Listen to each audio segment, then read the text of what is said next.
Welcome to Tales to Terrify, part of the District of Wonders network. Featuring Starship Sofa and far-fetched fables, everyone has a story in the District of Wonders. Come and find yours.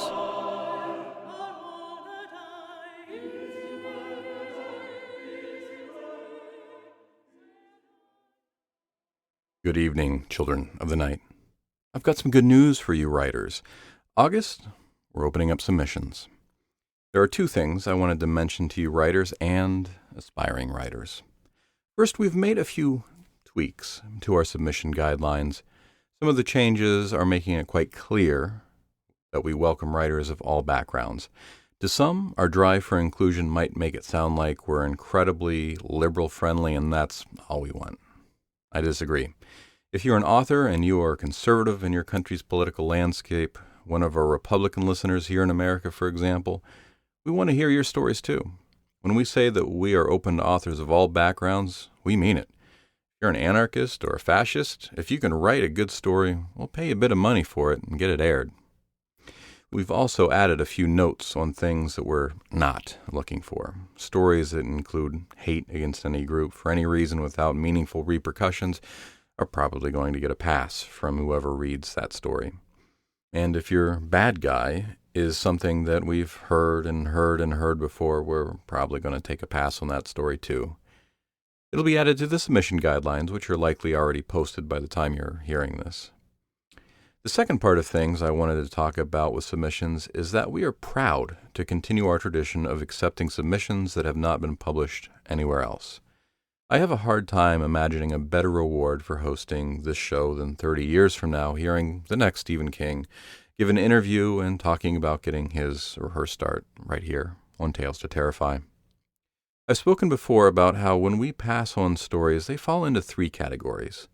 The first is a good story that just won't really work as a podcast episode. Typically, this means that the story has a large cast of characters with speaking parts. Our currently volunteer narrators are typically shy from taking a story that requires them to have lots of voices to keep track of. The second group are stories that don't fit the genre. I've ruminated over what is horror and what isn't at length, so I won't revisit it here again at the moment. But we do get a good number of submissions that are dark fantasy, thrillers, or murder mysteries. Close, but no cigar. The third group are stories that are not up to the quality that Tales to Terrify asks for. And this group of submissions have several degrees inside of it, including writers that just need to practice their craft and polish their writing a bit more, and that's all. The staff at Tales to Terrify turned down more submissions than we accept by a big margin. I'd like to speak to that sliver of aspiring writers who just didn't make that cut. The writers who put their heart into it, but just need to polish their craft a bit more. Dave Grohl had an interview on Sam Jones's show Off Camera. He said, "You don't have to stand in line at the song contest on TV to become a fucking popular musician." I'm going to say the same thing to you. This is 2017, and the gatekeepers are vanishing. Self-publishing is on the rise. Digital distribution platforms like Amazon or Barnes & Noble, to name two big ones, are more and more accessible every year.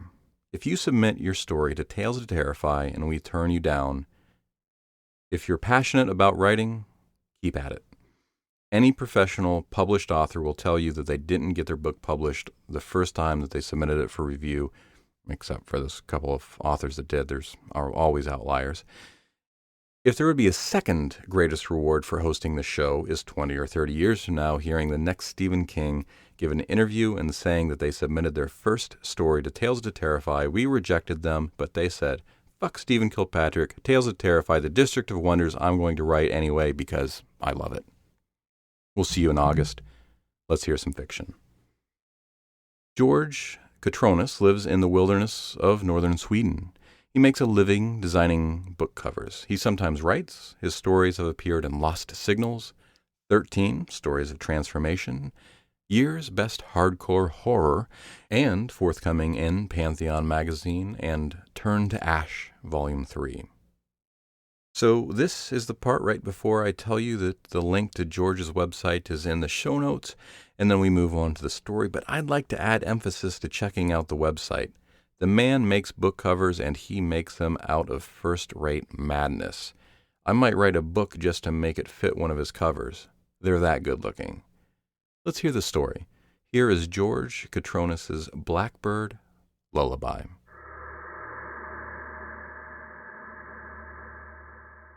And he asked him, "What is thy name?" And he answered, saying, "My name is Legion, for we are many." Gospel of Mark 5:9. I'm lying in bed alone. My arm extends over the side of the bed, wrist resting on the night table. I move my fingers, and I can feel the tendons in my arm pulling them like puppets on a string. My middle and last finger are stripped of flesh down to the second knuckle, leaving the bone visible. The blackbird makes 2 small jumps and comes closer, disturbed by my sudden movement. I stop moving and it starts to peck at my flesh again. I watch it for a while. There is no pain. When I get bored, I shoo it away, and it takes flight across the room to join its murder. His buddies are everywhere in the room, perched on furniture and lamps. They seem to be waiting for something. The bed is full of trash, pieces of fabric and twigs, plastic bottle caps and paper. The blackbirds have turned it into a nest. I get up and I find myself bleeding from several different places on my body. They've been eating me in my sleep again. My clothes are stained with blood and full of holes. Most of the blood is old because I haven't changed in a week. All my shirts have holes now. In the bathroom, I wrap my fingers with gauze, trying to make them look even, as if there's still meat underneath the white cloth. I consider using some antiseptic, but don't see the point. I throw the bottle in the trash bin. I catch a glimpse of myself in the mirror. Gaunt, tired, broken. There are black circles around my eyes. My lips are dried and split, my face swollen and puffy. One of the blackbirds took out a small piece of flesh right under my eye. The blood runs down the side of my face like the streak of a red tear. I wash up and put on a clean shirt. I feel almost human again. I look at my watch. I'm gonna be late. Out on the street, people avoid me. Little girls clutch their father's hands and hide their faces. They cry. I guess the clean clothes didn't help. Head down, hood up, I try to look more like a thug, a guy you shouldn't mess with instead of the monster I really am. It seems to work better. In the subway, a blackbird finds its way to me. It watches from the seat across from me, like it's the most normal thing in the world. No one seems to notice or to care. Me? I'm used to it. I look down my nose at it and hold its stare. Not that it gives a shit. It hops down to the floor and comes closer. It picks at my shoelaces. I look at my face in the reflection in the window. I'm bleeding again. I feel no pain in my fingers or the myriad smaller wounds I carry, but my head is killing me. I used to wonder how I could still be alive, but these days there's a lot of things I don't think about. I just don't care. The extent to which I do not care would shock you. I get off my stop and head for the old church up the hill. There was a fire a few years back. They never repaired the building, but it's still in decent condition. You just have to get creative about entering. Around the back, where the fence put up by the city has a human-sized hole in it, I enter the churchyard. One of the doors, the one closest to the fence, is unlocked. When it's not, the key is behind one of the loose bricks in the wall beside it. Inside, Meg and Jonathan are already waiting. Meg is a tall woman, thin, used to be pretty. She's wearing a summer dress that's 2 sizes larger than it should be. I suspect it used to fit her once. One of her nipples is showing, but she's too out of it to notice. Her dead eyes stare straight ahead. She doesn't see me. Jonathan is holding her hand. He turns his head to me when I come in, but then turns to her again. They met here 2 years ago. Meg is near the end now. Jonathan's still going strong. 2 blackbirds fly in from the broken window and land on the rubble strewn about the church. Most of the roof is gone, but the little corner we have set up here stays dry, even when it rains. Winters are tough. Then again, we rarely meet like this. Usually it's just desperate phone calls in the middle of the night and unexpected visits. A circle of pews stands in the middle of all the trash and junk. I take my seat across from the couple and say nothing. Welcome to Damned Anonymous. Living with things that are killing you from the inside. Getting well, not really. We're just dying together. Our little support group. When Meg first started growing tumors that got up and walked around in the night, she figured a support group for cancer survivors wasn't going to be that helpful. When Jonathan woke up to find himself chewing on his little daughter's arm, Alcoholics Anonymous just wasn't an option for him anymore. But they tried, and in those endless support group meetings, we found each other. Maybe it was the desperation that we saw in each other's eyes, the fear of something worse than death, which we recognized. Meg found me in a depression support group.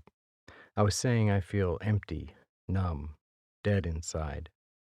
After the meeting over stale coffee and even staler donuts, she came over and said, "You're not really afraid you're going to kill yourself, are you? You're here for something else." Maybe she saw the birds perched on the windowsill. Maybe she noticed the bloodstains. So we started our own group. A few of us sometimes visit AA and other groups like that. We recruit the demonically possessed. Brennan walks in and takes me out of my little trip down memory lane. He's looking a bit better than last time. It probably means he fed again. One of those hookers downtown didn't wake up today, and right now she's floating in the river, face down in the water, bloated like a balloon. If she's lucky, some poor fisherman is going to snag her in his nets, and she'll get a burial. He looks ashamed, but in this little crowd, no one gives a fuck if he's ate some girl's heart and dumped her over the bridge. We're too involved in our own misery. I wave to him and he sits down. The room slowly fills up with the rest of the monsters, and the stench gets progressively worse. The blackbirds have flooded the church, but they're quiet today, so I'm not going to get in trouble with Jennifer, our group leader. Jennifer has a mouth full of razor-sharp teeth, each one filed to a point. When she cries blood. A Catholic, she tried to get an exorcism a year ago. It didn't work. I think I read in the papers about 2 priests missing around the same time. I'm pretty sure she killed them, but she says she didn't. She looks like she's been crying. Today, there's a new girl. Short black dress, ripped and dirty with what looks to be ashes, heavy black makeup, her eyes unblinking and taking in everything at once. She's gorgeous, and deep within me I feel something slither, like a leviathan at the bottom of the ocean. Her name is Magdalene. There's a rat gnawing at her ankle. I think my heart has stopped. We go around the circle, telling our story for the umpteenth time, pouring salt on our wounds again to try and center ourselves, get in touch with the reality of our situation, understand and accept what we can't change. When it's Brennan's turn, he confirms my suspicions. I fed again. I couldn't help it. I was looking at my wife and thinking about eating her heart. I had to do something. He pauses and looks at the floor between his legs. Crocodile tears. I drove downtown and picked up a streetwalker, a young thing. I just picked up the first one who came to my car. I held it off until we reached the hills, and then I killed her. I ate her heart and buried her up there in the woods. He's almost gone, he just doesn't know it yet. He's talking about this girl and crying, but I can see he's also salivating. I see him smile when he says the word heart. He breaks down in between sobs. He keeps repeating, I'm so sorry. So sorry. Jennifer consoles him with a hug while I roll my eyes. Fucking poser. Meg is too out of it to share today. Jonathan says he's okay, that he's controlling the cravings. I'm trying not to fall asleep. I'm waiting to hear her story. I think I know what she's going to say, but I want to hear her voice. She will say, one day I saw them watching me on the street. I saw them again the very next day and the day after that. They watched from the alleys and under cars and from the roofs of buildings. They followed me around. They came into my house. They watched me sleep. No matter what I did, they found a way in. They killed themselves in their attempts to come to me. And in the end, they always found me. There was no way to stop them. No poison or weapon would keep them away. So they became a part of me. They live with me. They are everywhere, always. I have no friends because the last time I went for a cup of coffee, the little freaks attacked the waiter, and I had to run out of the place with them following after me, always after me. They are eating me alive. Me, blackbirds. Her, rats. We have so much in common. After sharing, I walk up to her and say, nice dress. She turns around and gives me the once-over. She seems unimpressed. Nice scabs, she smirks, but doesn't turn away. There's a rat trying to climb up your dress, I smile. She looks down and then catches herself. Made you look, I say. Funny, she says, angry but laughing. Do you want to go someplace? I ask. I don't really go out in public, she motions with her head towards the two rats gnawing the donuts on the table. But you could come to my place. A blackbird lands on my shoulder and tries to pluck out my eye. I slap it and it flies away, back up to the rafters. Where do you live? Parkside, she says. Too far, too many birds out there. How about my place? She agrees to come to my apartment tomorrow to see my record collection. She's into the Smiths, but who the fuck cares? We both know she doesn't give a shit about my records or anything else in my shitty apartment. Except me. She wants me. On the subway ride home, I feel almost human again. I'd celebrate, but I haven't eaten or had a drink in weeks. I go home, and I sleep on a bed made out of blood and black feathers. She's at my place exactly on time. I put on a relatively clean shirt, my skin itchy all over from the feathers and the bird shit that have been irritating it. I open the door. She's cute in her flower-patterned dress with fresh little wounds at the top of her breasts. A bit of her scalp is missing over her left ear, and she uses a flower to hide it. Hey. She walks into my apartment, which is covered in black feathers and dirt, birds taking flight with every step she takes. I feel like a teenager slowly turning into something else, but still nervous. I drop a record by the Smiths on her lap. She pretends to be interested for a bit, but ultimately discards it on the coffee table. She pats the place beside her on the couch, and I obey. How are you doing with them? I ask. Okay. I think I'm getting close. I nod. I felt the same lately. There will be a tipping point, and then the transformation will be complete. Our demons will consume us. You? She picks at a scab on her knee. It's cute. I shrug. Who knows? I don't think about it. I lie. I get up and bring out the wine and the glasses. She looks excited. We finish off the bottle in half an hour flat, and when we're done with the boring chit-chat, we make out on the couch. Our wounds open, and we bleed into each other, feathers and coarse brown hair sticking to our bodies. It's painful and awkward, and sometimes I feel like I will faint from the blood loss. But there are moments when I forget that my body is rotting and my heart is dead and hell is waiting for me. We stumble to the bedroom and fuck in a drunken stupor with the rats and the blackbirds watching. I wake up and I feel empty, hollow. I reach into my chest and I touch a blackbird nesting there. Its coat is slick with my blood, but it's not afraid. It feels safe inside of me. I feel safe too. She's still here, her arm resting on my chest. A rat is peeking out from under her dress. I wake her with a kiss, and her little rat teeth gnaw at my lips. She draws blood, and immediately I'm hard. I climb on top of her, and then we are one.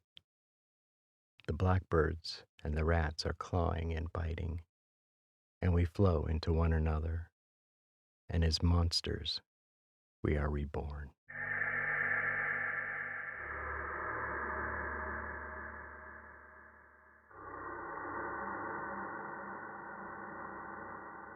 That was George Cotronis' Blackbird Lullaby, as read by Matthew Staten. Matthew Staten lives in Chicago and spends his time recording and mixing bands, playing guitar in his own band, and arguing with Rancid the Cat. He would love to narrate books or podcasts for you. Contact him at myvoiceinmyhead@gmail.com. Link will be in the show notes. Thank you, Matthew. Our second story is a classic from none other than Bram Stoker. Abraham Bram Stoker lived from November 1847 to April 1912.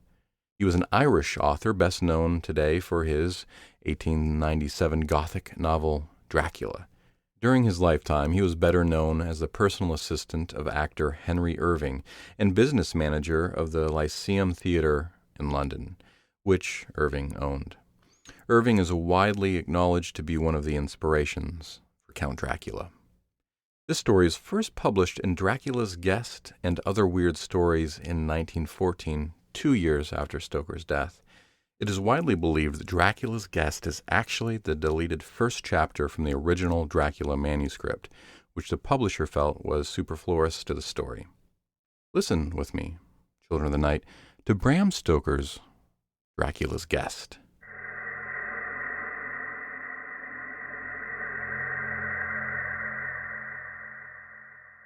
When we started for our drive, the sun was shining brightly on Munich, and the air was full of the joyousness of early summer. Just as we were about to depart, Herr Delbruck, the maître d'hôtel of the Quatre Saisons, where I was staying, came down bareheaded to the carriage, and, after wishing me a pleasant drive, said to the coachman, still holding his hand on the carriage door, "Remember, you are back by nightfall. The sky looks bright, but there is a shiver in the north wind that says there may be a sudden storm. But I am sure you will not be late." Here he smiled and added, "For you know what night it is."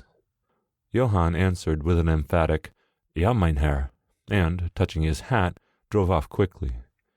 When we had cleared the town, I said, after signaling him to stop, "Tell me, Johann, what is tonight?" He crossed himself as he answered laconically, "Walpurgisnacht." Then he took out his watch, a great old-fashioned German silver thing as big as a turnip, and looked at it, with his eyebrows gathered together and a little impatient shrug of his shoulders. I realized that this was his way of respectfully protesting against the unnecessary delay, and sank back in the carriage, merely motioning him to proceed. He started off rapidly, as if to make up for lost time. Every now and then the horse seemed to throw up their heads and sniffed the air suspiciously. On such occasions, I often looked round in alarm. The road was pretty bleak, for we were traversing a sort of high, wind-swept plateau. As we drove, I saw the road that looked but little used, and which seemed to dip through a little winding valley. It looked so inviting that, even at the risk of offending him, I called Johann to stop, and when he had pulled up, I told him I would like to drive down that road. He made all sorts of excuses, and frequently crossed himself as he spoke. This somewhat piqued my curiosity, so I asked him various questions. He answered fencingly, and repeatedly looked at his watch in protest. Finally I said, "Well, Johann, I want to go down this road. I shall not ask you to come unless you like, but tell me why you do not like to go. That's all I ask." For answer he seemed to throw himself off the box, so quickly did he reach the ground. Then he stretched out his hands appealingly to me, and implored me not to go. There was just enough English mixed with the German for me to understand the drift of his talk. He seemed always just about to tell me something, the very idea of which evidently frightened him. But each time he pulled himself up, saying, as he crossed himself, "Walpurgis Nacht." I tried to argue with him, but it was difficult to argue with a man when I did not know his language.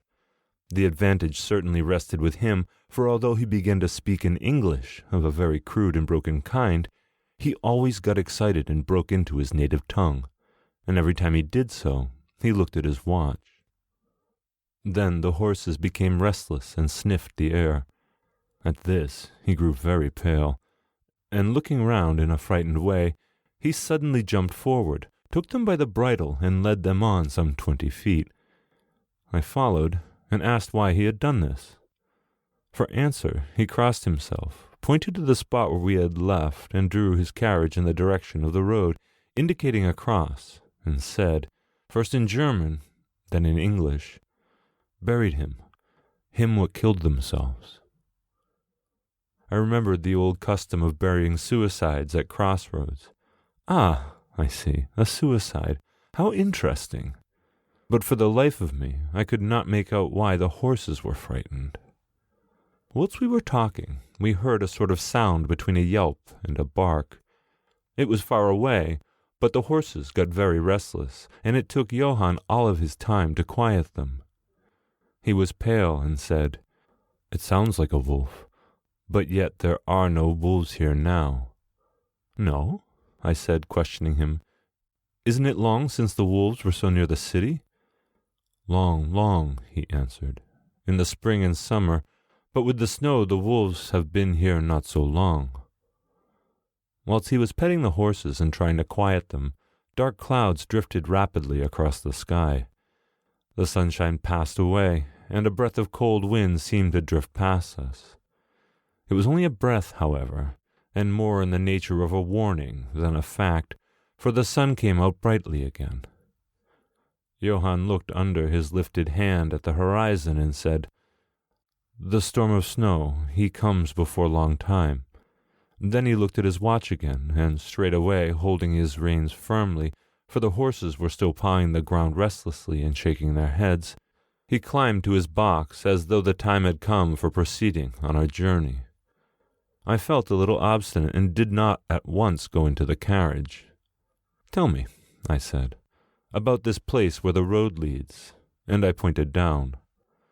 Again he crossed himself and mumbled a prayer, before he answered, "It is unholy." "What is unholy?" I inquired. "The village." "Then there's a village?" No one lives there hundreds of years." My curiosity was piqued. "But you said there was a village." "There was." "Where is it now?"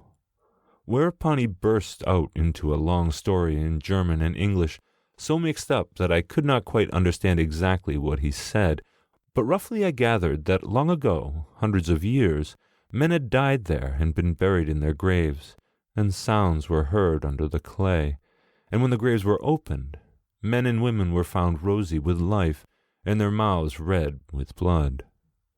And so, in haste to save their lives, aye, and their souls, and here he crossed himself, those who were left fled away to other places, where the living lived, and the dead were dead and not something.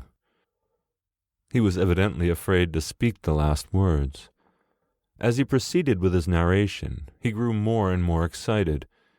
It seemed as if his imagination had got hold of him, and he ended in a perfect paroxysm of fear, white-faced, perspiring, trembling, and looking round him, as if expecting that some dreadful presence would manifest itself there in the bright sunshine on the open plain.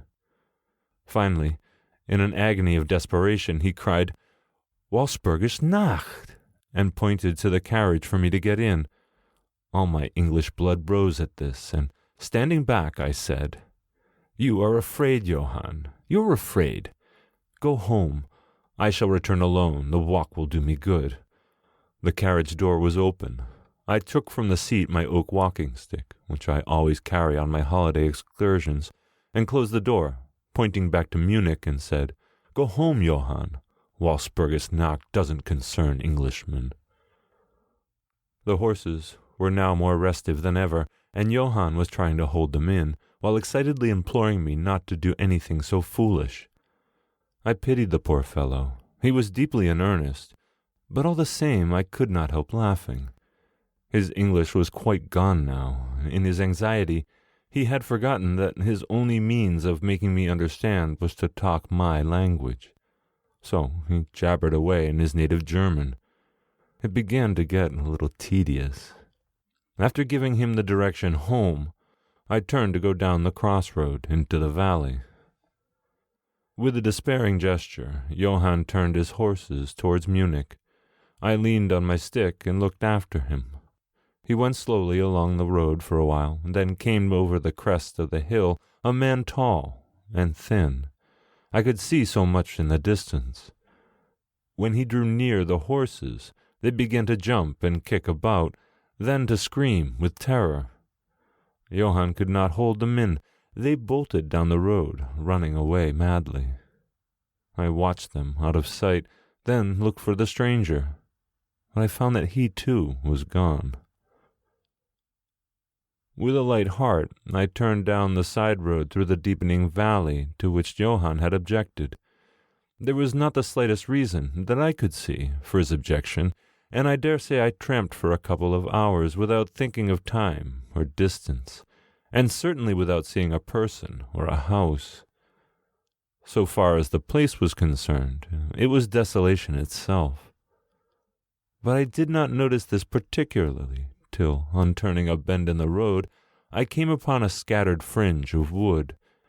Then I recognized that I had been impressed unconsciously by the desolation of the region through which I had passed. I sat down to rest myself, and began to look around. It struck me that it was considerably colder than it had been at the commencement of my walk. A sort of sighing sound seemed to be around me, with, now and then, high overhead, a sort of muffled roar. Looking upwards, I noticed that the gray, thick clouds were drifting rapidly across the sky from north to south at great height. There were signs of coming storm in some lofty stratum of the air. I was a little chilly, and, thinking that it was the sitting still after the exercise of walking, I resumed my journey. The ground I passed over was now much more picturesque. There were no striking objects that the eye might single out, but in all there was a charm of beauty. I took little heed of time, and it was only when the deepening twilight forced itself upon me that I began to think of how I should find my way home. The brightness of the day had gone. The air was cold, and the drifting clouds high overhead more marked. They were accompanied by a sort of far-away rushing sound, through which seemed to come at intervals that mysterious cry which the driver had said came from a wolf. For a while I hesitated.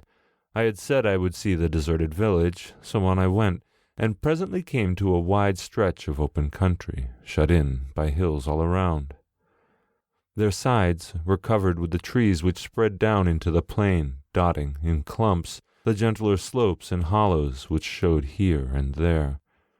I followed with my eye the winding road, and saw that it curved close to one of the densest of these clumps, and was lost behind it. As I looked, There came a cold shiver in the air, and the snow began to fall. I thought of the miles of bleak country I had passed, and then hurried to seek shelter of the wood in front. Darker and darker grew the sky, and faster and heavier fell the snow, till the earth before and around me was a glistening white carpet, the further edge of which was lost in misty vagueness. The road was here but crude, and when on the level its boundaries were not so marked as when it passed through the cuttings, and in a little while I found that I must have strayed from it, for I missed underfoot the hard surface, and my feet sank deeper in the grass and moss. Then the wind grew stronger and blew with ever-increasing force, till I was fain to run before it. The air became icy cold, and in spite of my exercise I began to suffer. The snow was now falling so thickly and whirling around me in such rapid eddies that I could hardly keep my eyes open. Every now and then the heavens were torn asunder by vivid lightning, and in the flashes I could see ahead of me a great mass of trees, chiefly yew and cypress, all heavily coated with snow. I was soon among the shelter of the trees, and there, in comparative silence, I could hear the rush of the wind high overhead. Presently the blackness of the storm had become merged in the darkness of the night. By and by the storm seemed to be passing away. It now only came in fierce puffs or blasts. At such moments the weird sound of the wolf appeared to be echoed by many similar sounds around me. Now and again, through the black mass of drifting cloud, came a straggly ray of moonlight, which lit up the expanse and showed me that I was at the edge of a dense mass of cypress and yew trees. As the snow had ceased to fall, I walked out from the shelter and began to investigate more closely. It appeared to me that, among so many old foundations as I passed, there might still be standing a house in which, though in ruins, I could find some sort of shelter for a while. As I skirted the edge of the copse, I found that a low wall encircled it, and following this, I presently found an opening. Here the cypresses formed an alley leading up to a square mass of some kind of building. Just as I caught sight of this, however, the drifting clouds obscured the moon, and I passed up the path in darkness. The wind must have grown colder, for I felt myself shiver as I walked, but there was hope of shelter, and I groped my way blindly on. I stopped, for there was a sudden stillness. The storm had passed, and perhaps in sympathy with nature's silence, my heart seemed to have ceased to beat. But this was only momentarily, for suddenly the moonlight broke through the clouds, showing me that I was in a graveyard, and that the square object before me was a great massive tomb of marble, as white as the snow that lay on and all around it. With the moonlight there came a fierce sigh of the storm, which appeared to resume its course with a long, low howl, as of many dogs or wolves. I was awed and shocked, and felt the cold perceptibly grow upon me until it seemed to grip me by the heart.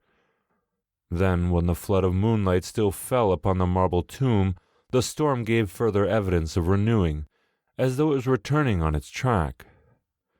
Impelled by some sort of fascination, I approached the sepulchre to see what it was, and why such a thing stood alone in such a place. I walked around it, and read, over the dark door, in German, Countess Dallingen of Graz, in Syria, sought and found death, 1801. On top of the tomb, seemingly driven through the solid marble, for the structure was composed of a few vast blocks of stone, was a great iron spike or stake. On going to the back I saw, graven in great Russian letters, "The dead travel fast." There was something so weird and uncanny about the whole thing that it gave me a turn and made me feel quite faint. I began to wish, for the first time, that I had taken Johann's advice.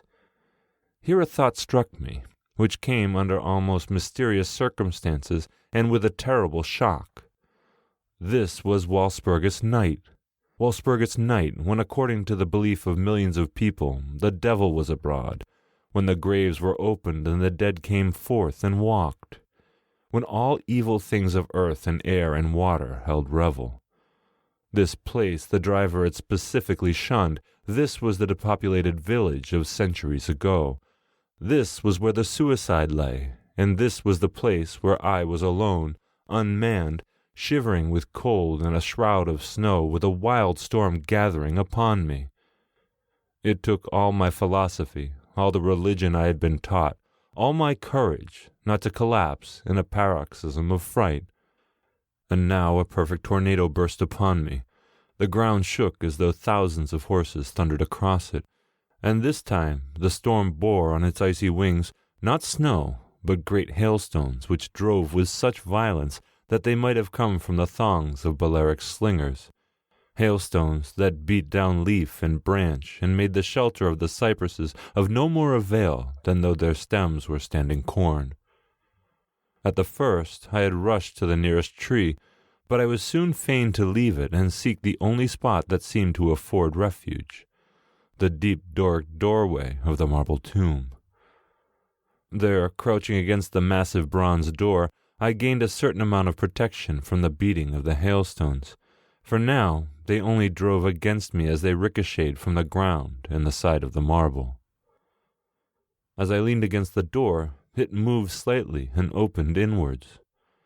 The shelter of even a tomb was welcome in that pitiless tempest, and I was about to enter it when there came a flash of forked lightning that lit up the whole expanse of the heavens. In the instant, as I am a living man, I saw, as my eyes were turned into the darkness of the tomb, a beautiful woman, with rounded cheeks and red lips, seemingly sleeping on the bier. As thunder broke overhead, I was grasped by the hand of a giant and hurled out into the storm.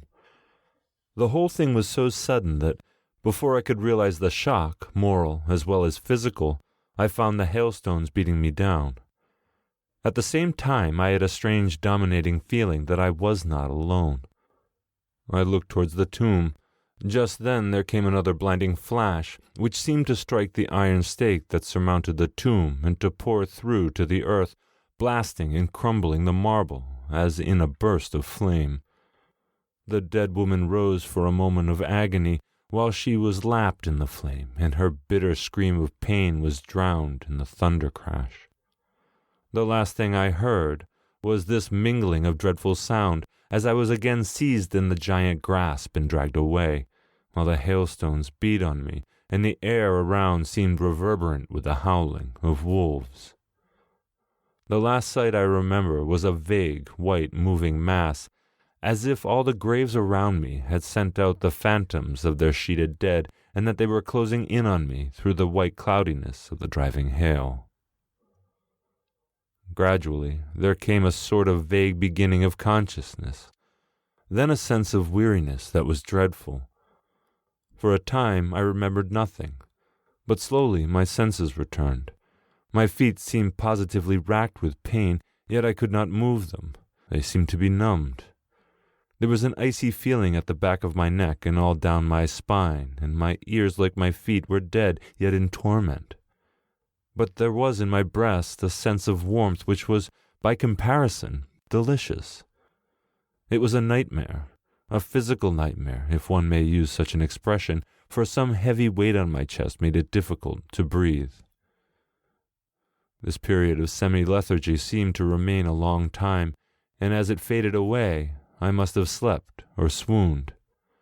Then came a sort of loathing like the first stage of seasickness, and a wild desire to be free from something, I knew not what. A vast stillness enveloped me, as though all the world were asleep or dead, only broken by the low panting as if some animal close to me. I felt a warm rasping at my throat, then came a consciousness of the awful truth, which chilled me to the heart and sent blood surging up through my brain. Some great animal was lying on me and now licking my throat. I feared to stir, for some instinct of prudence bade me to lie still, but the brute seemed to realize that there was now some change in me, for it raised its head. Through my eyelashes I saw above me the two great flaming eyes of a gigantic wolf. Its sharp white teeth gleamed in the gaping red mouth, and I could feel its hot breath fierce and acrid upon me. For another spell of time I remembered no more. Then I became conscious of a low growl, followed by a yelp, renewed again and again. Then, seemingly very far away, I heard a "Halloa! Halloa!" as many voices calling in unison. Cautiously, I raised my head and looked into the direction whence the sound came, but the cemetery blocked my view. The wolf still continued to yelp in a strange way, and a red glare began to move round the grove of cypresses, as though following the sound. As the voices drew closer, the wolf yelped faster and louder. I feared to make either sound or motion. Nearer came the red glow, over the white pall which stretched into the darkness around me. Then all at once, from beyond the trees, there came a trot of a troop of horsemen bearing torches. The wolf rose from my breast and made for the cemetery. I saw one of the horsemen, soldiers by their caps and long military cloaks, raise his carbine and take aim. A companion knocked up his arm, and I heard the ball whiz over my head. He had evidently taken my body for that of the wolf. Another sighted the animal as it slunk away, and a shot followed. Then, at a gallop, the troop rode forward, some towards me, others following the wolf as it disappeared amongst the snow-clad cypresses.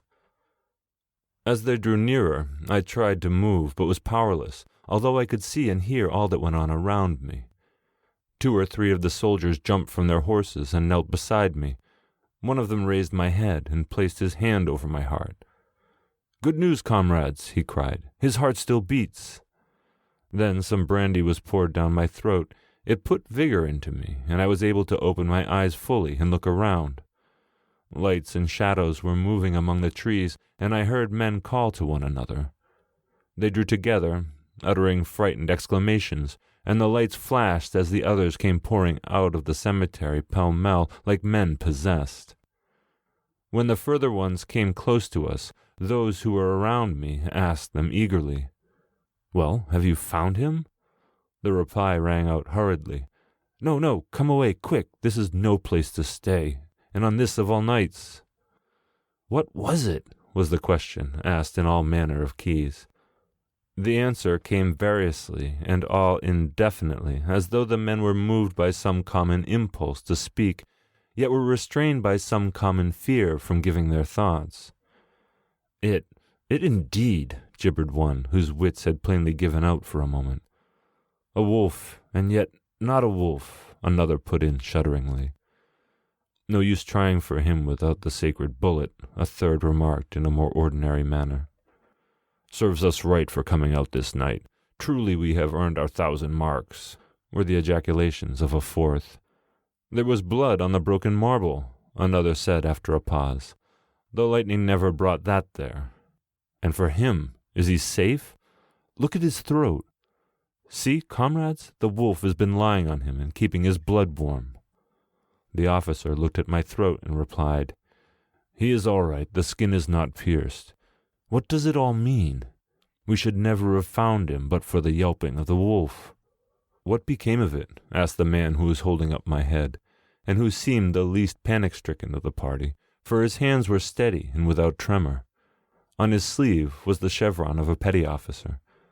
"It went to its home," answered the man whose long face was pallid, and who actually shook with terror as he glanced around him fearfully. "There are graves enough in here which it may lie. Come, comrades, come quickly. Let us leave this cursed spot." The officer raised me into a sitting posture as he uttered a word of command.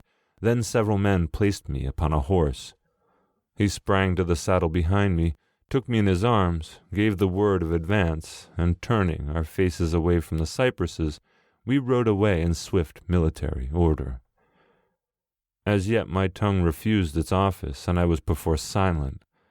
I must have fallen asleep, for the next thing I remembered was finding myself standing up, supported by a soldier on each side of me. It was almost broad daylight, and to the north a red streak of sunlight was reflected, like a path of blood over the waste of snow. The officer was telling the men to say nothing of what they had seen, except that they had found an English stranger guarded by a large dog. "Dog? That was no dog," cut in the man who had exhibited such fear. I think I know a wolf when I see one." The young officer answered calmly. I said, "A dog." "Dog," reiterated the other ironically. It was evident that his courage was rising with the sun, and pointing to me, he said, "Look at his throat. Is that the work of a dog, master?" I instinctively raised my hand to my throat, and as I touched it, cried out with pain. The men crowded round to look, some stooping down from their saddles, and again there came the calm voice of the young officer. "A dog," I said. "If aught else were said, we should only be laughed at." I was then mounted behind a trooper, and we rode on into the suburbs of Munich. Here we came across a stray carriage, into which I was lifted, and it was driven off to the Quatre Saisons, the young officer accompanying me, whilst the trooper followed with his horse, and the others rode off to their barracks. When we arrived, Herr Delbruck rushed so quickly down the steps to meet me that it was apparent that he had been watching within. Taking me by both hands, he solicitously led me in. The officer saluted me and was turning to withdraw when I recognized his purpose and insisted that he should come to my rooms. Over a glass of wine I warmly thanked him and his brave comrades for saving me. He replied simply that he was more than glad, and that Herr Delbruck had, at the first, taken steps to make all the search party pleased, at which ambiguous utterance the maitre d' hotel smiled, while the officer pleaded duty and withdrew.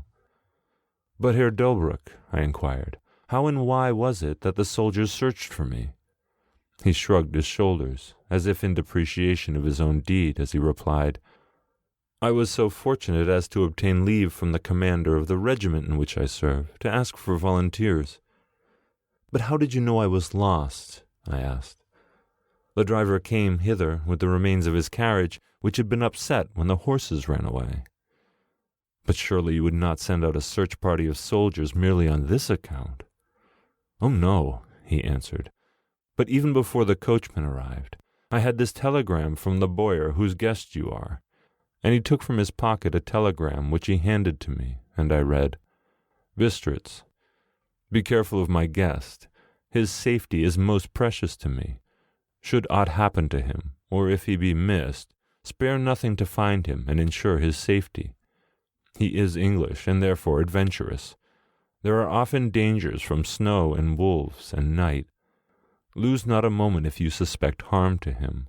I answer your zeal with my fortune. Dracula."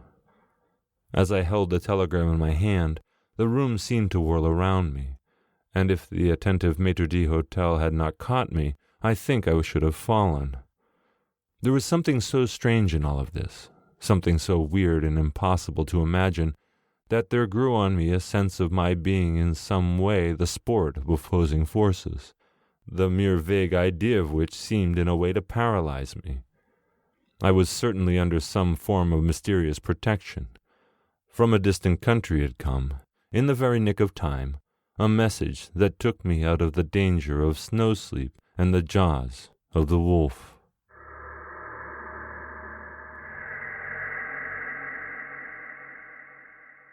That was Bram Stoker's Dracula's Guest, as read by our own Seth Williams. Seth Williams is, of course, a human with a normal human job, and being totally human, of course, has a spouse and pets. When not doing completely normal human things, he, human gender pronouns are so confusing, can be heard as a regular narrator for far-fetched fables. Z can also be found as both a narrator and associate editor here at Tales to Terrify. All communication can be directed to www.theboojum.org.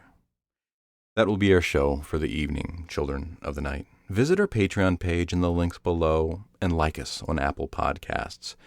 Our show is produced by our editor Scott Silk and associate editors Seth Williams and Drew Sebastini. Website design by Josh Lightsey and theme music by Diane Severson.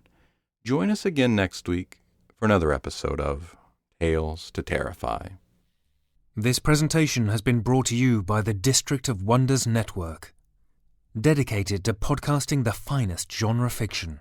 You can learn more about the District of Wonders and their many literary productions at their website, www.districtofwonders.com. Thank you for listening.